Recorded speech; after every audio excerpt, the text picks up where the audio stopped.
Hey guys, welcome back to the channel. In today's video, I want to talk to you about a special banking offer with Chase Bank for potentially up to $600 if you open a new checking or savings account with them. First thing you need to know is that if you already have a checking or savings account with Chase, then you're not eligible for this sign-up offer. Currently, I have my Safari browser up, and you'll notice that it says enjoy up to 350, 200 plus 150.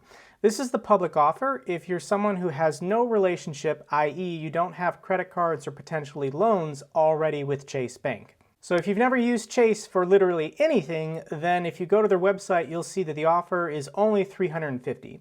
However, I currently have two credit cards with Chase Bank. I have the Chase Amazon Prime card and the Chase Sapphire Reserve card. And when I switch to my Chrome browser, there's cookies in here showing that I've already logged into Chase. Chase knows that I use this computer.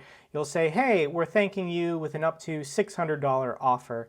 So the offer changes depending, if you have cookies for prior logging into Chase's web portal. Another place to see this special offer is when you log into Chase. Here you'll see I have my two credit cards that I currently have with Chase. If you go to the left side drop-down menu, it'll say under Explore Products, Just for You.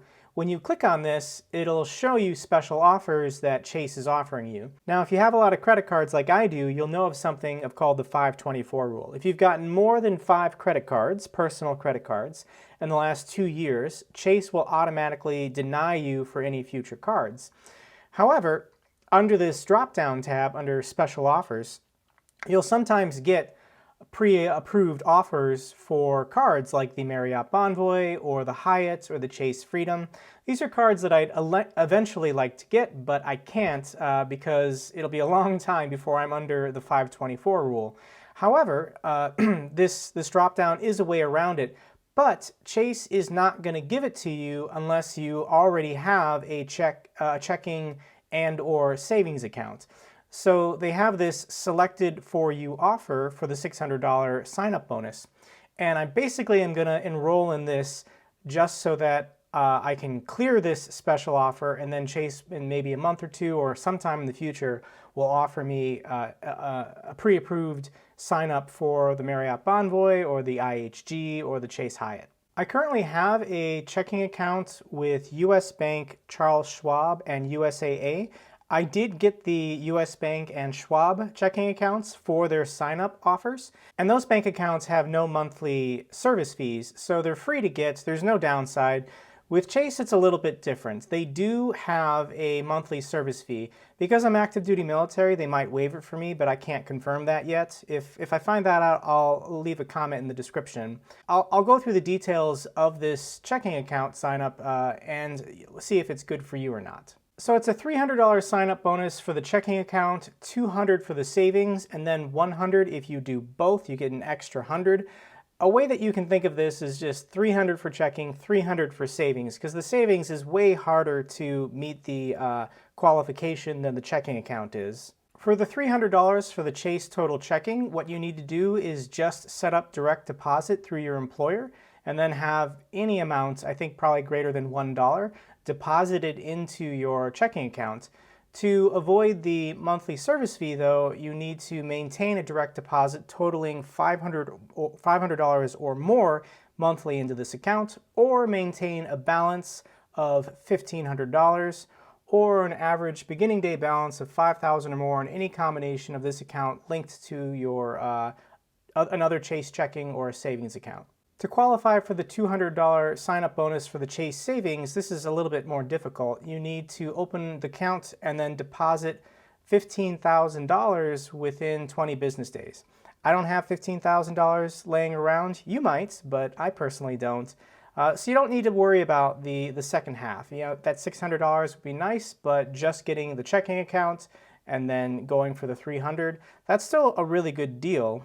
If you're worried about the monthly service fee, personally, I am just going to direct deposit my paychecks into this account for 6 months, and then I'm going to cancel the account. In the fine print at the bottom, it says under account closing, if either the checking or savings account is closed by the customer or Chase within 6 months after opening, we will deduct the bonus amount for that account at closing. meaning they'll claw back the bonus when you try and close it if you try and close it in less than a 6-month period. So the question you have to ask yourself is, if I switch my banking to Chase checking for 6 months, I mean, maybe go to 7 just to be careful, but for 7 months, is that worth $300? What can I buy or what can I get for $300? Is it worth my time to just set up this bank account, which might take an hour, and then set up direct deposit? Let's say that takes another hour. For me, $300 for 2 hours worth of work is a pretty good deal, and I personally don't mind having my direct deposit paycheck go into a new checking account. I really only use my checking account to pay off my monthly bills and my credit cards, so it's really not that hard just to enter your account and routing number into all of your other payment accounts and then just use it like you use your normal bank account. Another way to think of it is, what about this monthly maintenance fee? What if I just ignored it? So let's say you created the accounts, you put in $1 direct deposit somehow, and then you just ate the fines, $12 times 6. You'd be paying $72 in monthly maintenance fees over 6 months, but if you're getting $300, you're net making over $200. So I feel like the monthly service fee is not something to be worried about. It's easily avoidable for those 6 months, but even if you're paying it, you still come out ahead by a couple $100s. For those of you who are interested in the Chase savings, when you do the math about if that's a good investment, you can say, I'll get that extra $300, so I'll take $300 and then divide that by 15,000. What's the APR on that? And the APR is 2%, but if you only have to hold it for, it says 90 days, you can multiply that 2 times 3, and you're getting about a 6% return on your investment. And potentially, yeah, you could be earning more than 6% on that 15,000 elsewhere, but it's guaranteed money. It's a risk-free investment that Chase is just going to give you if you have, once again, a rainy day fund or a slush fund of some kind, and you can just, for 90 days, transfer in the 15 grand, get your basically 6% worth, $300. That's higher than a CD or government bond, and then move it out. But just like the checking account, you have to keep that savings account open for 6 months, otherwise they will claw back the bonus. And that's all I got for you today. If you enjoyed this video, give it a thumbs up so other people know it's good. In addition, consider subscribing to my channel. I post weekly about military, finance, and travel topics. And if you have any questions or comments, leave me one down below. I really like hearing from you guys. And until the next video, take care.